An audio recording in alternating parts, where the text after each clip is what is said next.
Okay, so Mr. Hancock came to Mr. Lapham and wanted him to make a sugar basin, just like the one he had previously made before for his family, and he needs it done by next week.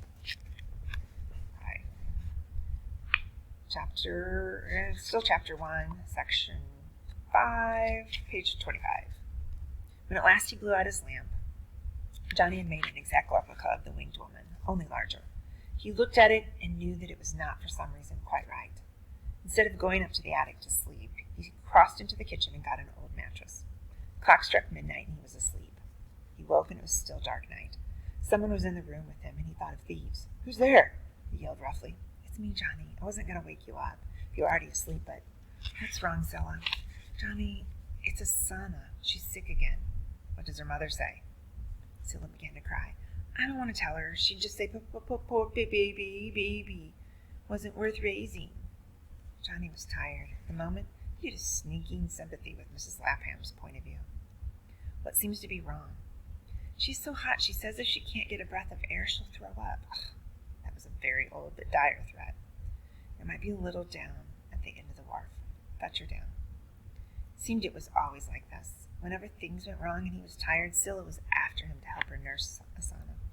Nevertheless, he carried her in his thin, strong arms. She was a tiny child for 8. The whitey gold hair that he had secretly admired so much got into his mouth and he wished she was bald. Asana giggled. On one side of the deserted wharf were warehouses. On the other were ships. Not a person was abroad except themselves. The child grew heavier and heavier. "Want to walk now, Asana? You'd be cooler walking." "I like to ride." "Well, just so you are satisfied." "Johnny," said Scylla crossly, "are you being sarcastic to baby?"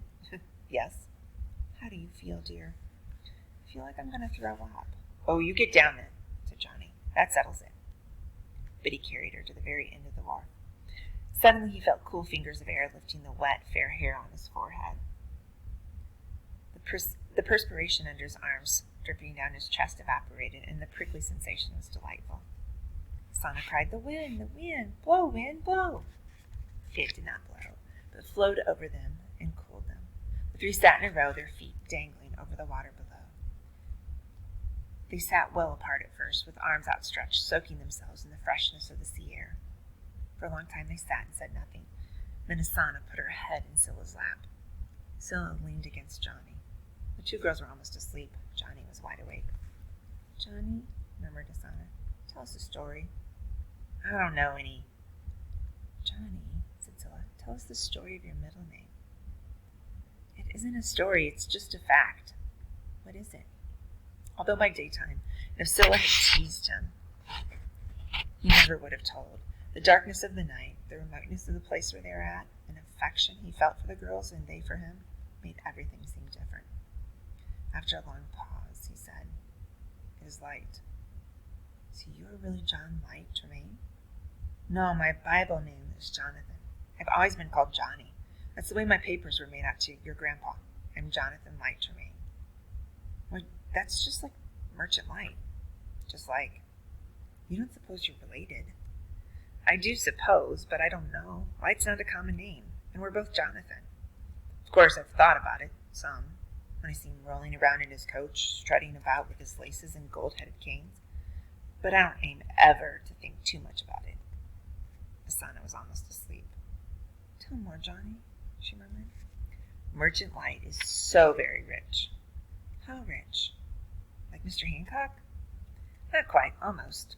He's so rich gold and silver are like dust to him." "You mean at Light Mansion Mrs. Light sweeps up gold and silver in a dustpan?" "Mrs. Light doesn't sweep, you silly. Not with her own fair hands. For one thing, she's dead, and for another, if she weren't, she'd just snap her fingers and maids would come running in frilly starched caps. They'd curtsy and squeak, 'Yes, ma'am. No, ma'am. If it please you, ma'am.' Then Mrs. Light would say, 'You dirty sluts, look at that gold dust under the bed. I could write my name in the silver dust on the mirror over that mantel.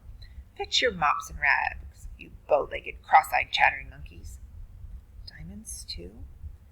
To clean up diamonds, they need brooms." "Oh, Johnny, tell more." "Once the rubies spilled, and the cook, a monstrous fine woman, I've seen her, thought they were currants. She put 'em in a fruitcake, and Merchant Light Broke a front tooth on one. A fact, Johnny? Well, it's a fact that Merchant Light's got a broken front tooth. Saw it as I stood watching him. Zilla said, You watch him much? He answered a little miserably. It's just like I can't help it. I don't mean ever to think of him. Asana murmured, What do they do with their pearls? They drink their pearls. What? Like a queen of Egypt my mother told me of, before she died. She drank her pearls in vinegar just to show off. That Lavina Light is always showing off too. Asana was asleep. You never speak of your mother, Johnny. She hadn't been dead more than a few weeks when you first came here. You never talked about her at all. Is that because you liked her so much? Or not at all? There was a long pause. Liked her so much, he said at last. We'd been living in Townsend, Maine. She got a living for us both by sewing. But when she knew she had to die, she had death inside of her and she knew it. She wanted me taught skilled work, and all I wanted was to be a silversmith. That's why I came to Boston, so as to get me a proper master. She could still sew, but she coughed all the time. Even when she was so weak she could hardly hold a needle, she kept on and on, teaching me reading and writing and all that. She was determined I shouldn't grow up untaught like Dove and Dusty. She wanted me to be something. That's why you work so hard? That's why. Mrs. Lapham promised your grandpa would take me on just as soon as she was buried. She died, and he did. That's all. What was her name? And how come she, a poor sewing woman, was so well learned? Round about here she called herself just Mrs. Tremain, but she was born Lavina Light. She came of gentlefolk. Just like Mr. Light's daughter? Yes. She told me once that for over 100 years Lights have favored Jonathan and Lavina as names. Johnny, didn't she ever go to those rich relatives and say, Here I am? No. She told me not to, ever. Unless, only if I'd got to the end of everything. She'd say, Johnny, if there is not one thing left for you, and you have no trade and no health, and God himself has turned away his face from you, then go to Merchant Light and show him your cup, and tell him your mother told you before she died that you are kin to him. He will know the kinship, she said, and in pity he may help you. Your cup? She said I wasn't to sell it, ever. I was to go hungry and cold first. Where's your cup? In my sea chest in the attic. That's why I keep it locked. Will you show me your cup? If you swear by your hope of heaven and your fear of hell, never, never to mention any of this to anyone.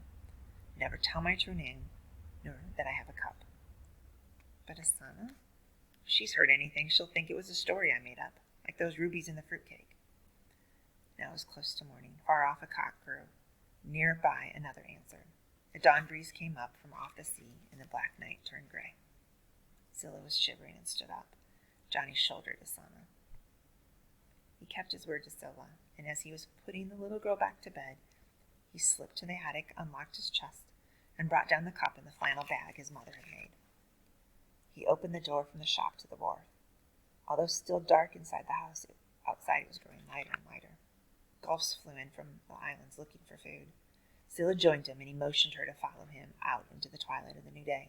He drew his cup from its bag. As a small child, he had thought it was the most beautiful thing in the world.